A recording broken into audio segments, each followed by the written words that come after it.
Welcome back everyone, we're back with another tips video as per request from a lot of you in stream. A lot of you have been asking for solo trios tips and more advanced tips, so we're going to pretty much go through a lot of those today.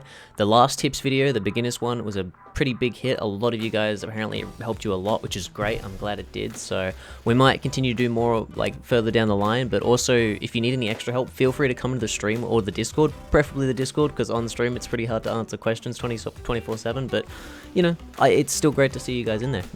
Anyways, let's get right into it. Okay, so starting off, we're going to be going through animation cancelling in regards to reloading. Now, this is actually something that was sort of made a little more widespread by Dannyyac. He did a Twitter video on it and a bit of a YouTube video on it, so make sure you guys go check him out. His links are actually down below in the description, so credit him with this. He was the first person to make it like full public, but I thought I'd give it to most of my community that comes in asking for more tips, because this is something that I replicate as well.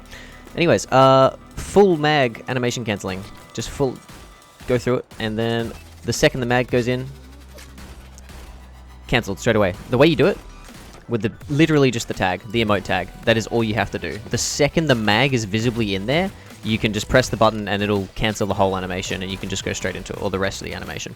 The main way, if you really want to know the exact timing, from what I've seen anyways, is when the bottom right number, the second that number hits full from whatever you're on, you press the button and then just start shooting again, straight away. And it's pretty much with almost all the different guns. The only one I've had a little bit of trouble with is the Hexfire. Like, there hasn't really been too much, like there hasn't been much luck with it. Like, it's kind of just the same. You can almost shoot straight away. Just double check it. Yeah, see, the Hexfire doesn't really do too much. The Protocol, Danny, I'm fairly sure, said it didn't work with as well either. But I'll just show you here just to confirm it. A reload. Yeah, so it doesn't, the mag, even when the mag goes in, you gotta wait for the actual cock. So yeah, it doesn't work with the Protocol, but it pretty much works with almost every other gun. You've just gotta wait for that number to change or the mag to visibly be in there. I would go based off the number change, and then you get a feel for it. But it's a really, really strong combo, especially if you're using it with something like the Riot and Shotgun, which is obviously probably the most meta combo in the game at the moment in terms of versatility. It's pretty ridiculous. You can just swap weapons straight away. It's pretty insane with the animation cancelling. There's some crazy stuff you can do. In terms of bindings, I've got mine just bound to 5. I find that's good for me. But, you know, you really change it to whatever you feel works in the end. Okay, now moving on to the second more advanced tip is stair climbing. I'll just jump in a match and I'll show you guys the simple technique that is stair climbing that for some reason not many people know about. Okay, now I'm not actually 100% good at doing this all the time, especially off like situation. If I really need to, like, I'll just do it automatically. But the general consensus is what you want to be able to do is you're going to be cutting off your line of sight from opponents as you're climbing up these stairs, okay? Like, almost straight away. If you're running up this normally, you can still get up there almost just as quick. This is still quicker. Like, just climbing it is definitely quicker than running it all the way up. But here, I'll try to demonstrate this best I can without fucking this up. But you want to climb that third bit and just spam climb all your way up. It will cut off angles like way quicker, and the only person that might get some really hefty damage on you is someone with a shotgun, either doing the same thing or managing to keep up with you along the entire way. But you literally just want to jump up the entire way and climb it. My general thing would be, like, see here, usually it'll be like 1, 2, 3. Just jump between 2 and 3 on these. So the small one and the sort of the medium one, and then just spam climb with your camera going all the way up really quick, and you will blitz up these stairs. It will make solo 3s like way easy to do. The other thing as well is that's actually onto my tip for solo trios. One of the main ones is try to create 1v1v1s in which you can basically burst fire damage someone on the way through. I'll actually play a clip now with the shotgun, almost doing the exact same thing. I didn't stair climb though, but you'll see, 1, how powerful the shotgun is. That is like a must-have for solo trios in my opinion. And 2, how easy it is to bait aping teams into a corridor and just fuck them. Okay, so obviously tip number 3 is baiting teams into one-on-ones in situations that favor you. It's really something you should get used to, as it's going to get you most of your 1v3s. Now, be that you need to bait people into an open playing field, like a really flat open area, or maybe you want to bait them into really tight corridors. Honestly, it depends on your playstyle, but you need to find ways in order to give yourself the prime playing conditions that you thrive in.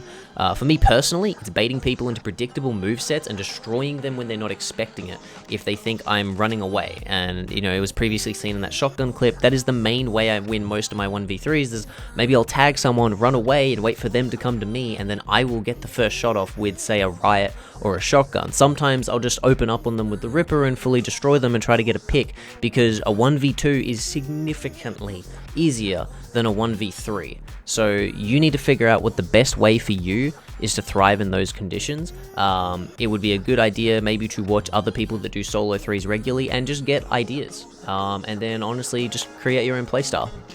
Okay, so moving on to tip number 4. This is a really weird one, but let's say you end up in one of those matches where it's just an absolute shitstorm. Ability swapping. Now, let's say you're running the setup that I was previously talking about, that's my favorite, and you're running teleport invis, okay? And there's a shit ton of dead bodies around, crap's going haywire, you have no idea what the fuck's going on, and you're just trying to do as much damage as you can. If your abilities are on cooldown, 1, just spam E on shit really quickly. You know, if you are too slow to be able to check what stuff's actually on the floor, just refresh your cooldowns and start spamming your cooldowns in those areas. It also means that you can reload your weapons quick and you just keep the damage pumping out. Especially as a solo, you need to be landing those shots and dealing all that damage.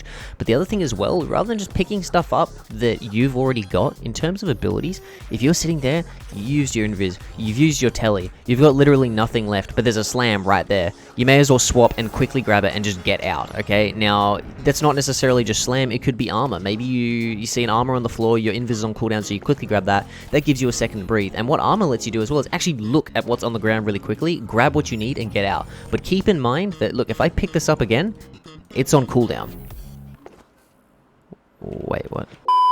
You see, now if I pick this up again, it's actually on cooldown. So when you drop abilities, basically what happens, if you've already used it, it's going to go on a set cooldown for the time that it's on there from what you used it, but it's going to be that particular ability. So if I pick it up again, now it's off cooldown because it's actually finished its global cooldown. So you can't just continuously spam different abilities in order to get your cooldown back straight away, but it's definitely something you should keep in mind when in these shitstorm situations, or even when you're just doing a 1v3 rotating through building, or like a red tiger and there's something on the floor, you quickly grab it, drop a magnet, pick up your other ability and keep running.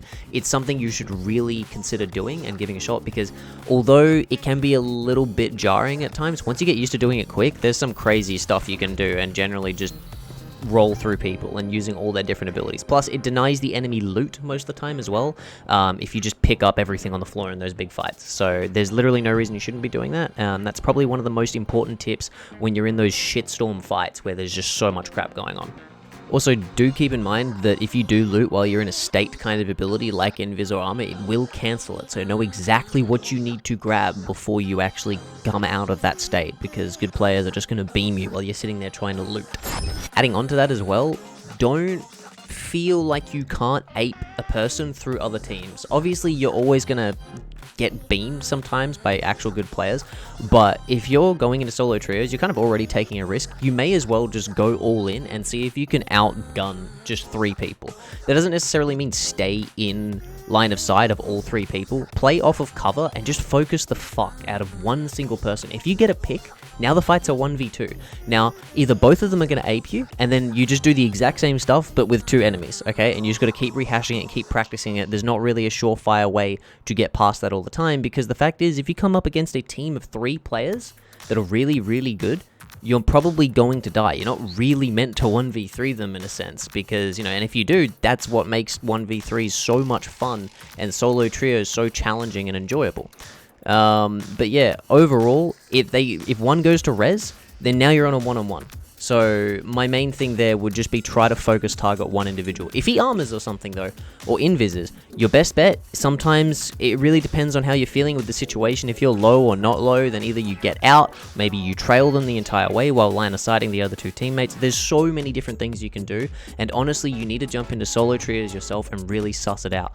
But my number 1 piece of advice for solo trios is don't make excuses. if you get magneted and skybreakered over and over again, it's fucking tilting. I get it. We all hate it. But don't sit there and be like, okay, I can't do solo trios because of this, because that's literally not how you improve at all. You need to just keep grinding at it and go for it. The other thing as well is if you feel like your shots are not as consistent, maybe change up your sense, maybe change up your vertical sense and all that sort of stuff so you can get those high damage shots off with the riot or the shotgun or even the Ripper. The Ripper does a lot of beam damage. Don't underestimate the Ripper on PC or console. It doesn't matter. Overall, probably the most meta loadout though would be Riot, Shotgun, and then Invis Telly or Invis Armor.